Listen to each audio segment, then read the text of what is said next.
बिस्मिल्लाहिर्रहमानिर्रहीम। मुहर्रम के रोज़ों के बारे में पूछा जाता है।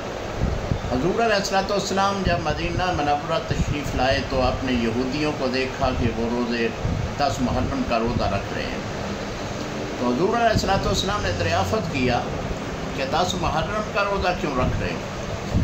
उन्होंने अर्ज़ की कि इस दिन अल्लाह रब्बुल इज़्ज़त ने हमारे मूसा अलैहिस्सलाम को फ़िरौन से निजात दी थी, तो इस बिना पे हम बतौर शुक्राना ये रोज़े जो है 10 मुहर्रम का रखते हैं। हज़ूर अलैहिस्सलाम ने सहाबा से फरमाया, सहाबा मूसा अलैहिस्सलाम का ज़्यादा हक़ तो हम पे है, लिहाजा तुम भी रोज़ा रखा करो, लेकिन याद रखना एक रोज़ा ज़ायद कर लो, 9 या 10 या 11, ताकि और यहूदियों की मशाक़त जो है वो ना इख्तियार हो। उम्मीद है मसला समझ में आ गया होगा। लिहाजा 9, 10 या 11 मुहर्रम के 2 रोज़े ज़रूर रखिएगा। अस्सलामु अलैकुम व रहमतुल्लाह।